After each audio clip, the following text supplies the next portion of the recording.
Mael Davies. Cafodd Effel. Gyffyrddiad o. Henry Jones ar ei hôl i croeso. Henry Jones! A Chris Venables sy'n rhoi'r ymwelwyr ar y blaen. Symudiad twt. Pêl-droed llefn i lawr yr asgell dde. Croesiad Henry Jones ar draws. A di Chris Venables ddim yn methu cyfleoedd fel a. Taliad hir fydd hon gan Henry Cowens. Tuag at y postyn agosa.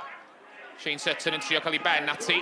Fel yn tasgu mlaen. Chydig o ddryswch yn y cwrs Cosby. A Oswell fy'r ergyd yn y pen draw. A fe nath Alex Harris yn dda. Efo'r arbediad greiddiol. A mi o'n ar ryw hanner ail gyfla. Yn y bel yn cael ei chlirio allan am gig gornel yn y pen draw.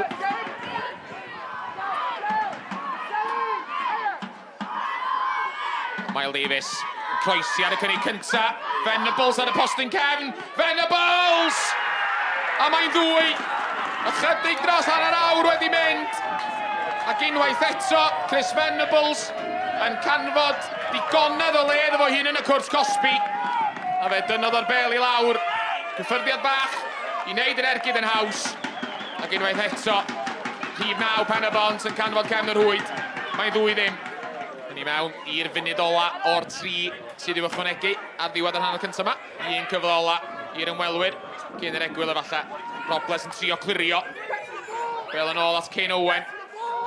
Owen yn ergydio ac yn taro'r trawst. A mae capten Penybont yn berig bywyd o di allan i'r cwrs Cosby. A fe drodd o a creu lle iddo fo hun.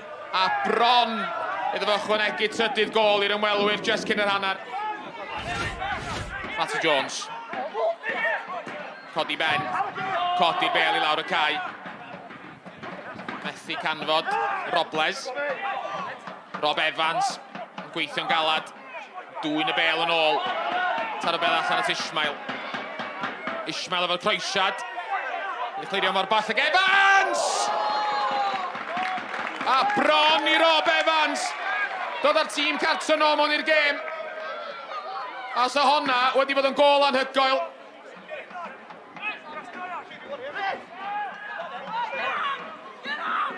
Camgymeriad! A rywsut!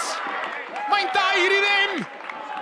Rob Evans ar ei ymddangosiad cynta yn y gyngrair i'w dîm newydd yn taro'r bel yn ôl i gyfeiriad i golwr a fe gododd Andy Wychley i ben a fe redodd hi o dan i droed o a dros y llinell. Sears.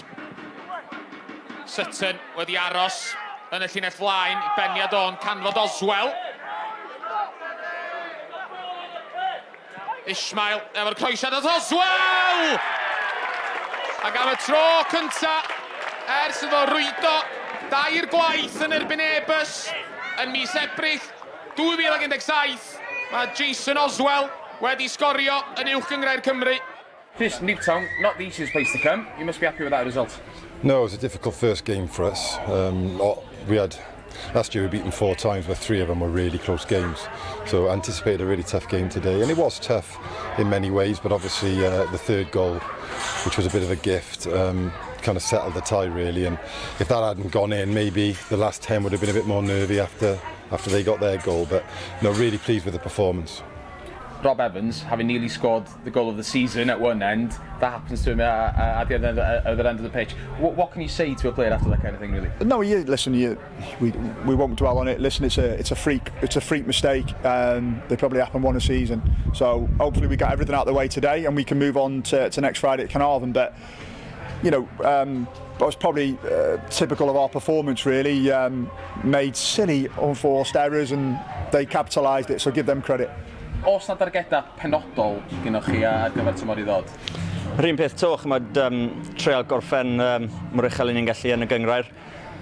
Ewrop eto, chymod, ni wedi cael tast fe nawr a yn barod ni moyn eto. Ni wedi cael cwpl o chwaraewyr newydd mewn. Chymod, Chris Venables yn sgorio 2 heddi, help fawr i'r tîm. Mae gobeithio gallith wneud fwy hwnna tymor hyn. First game of the league season, good win to start off. Absolutely, yeah. Tough place to come. So we're very pleased with 3 points. From a personal point of view, 2 goals this afternoon. You've already got 4 for your new club. You've really hit the ground running. Yeah, it's been a good start, to be fair. Still obviously getting to know the lads and different ways of how we play and that sort of stuff, but no, I'm pleased with the start. Chris Venables has 2 goals this afternoon, 4 in 4 games now. Hit the ground running. Yeah, look, he's been outstanding since he came in. His standards are as high as mine, if you like, and that's great for me and great for the squad. And he's a real team player as well. I think sometimes you get players who perhaps would come in with his history, and I've said he's in the argument for best ever Welsh Prem player. To come in with a bit of an ego and perhaps this is the way I do things, but he's actually slotted straight in with what we want to do, and full credit to him for that.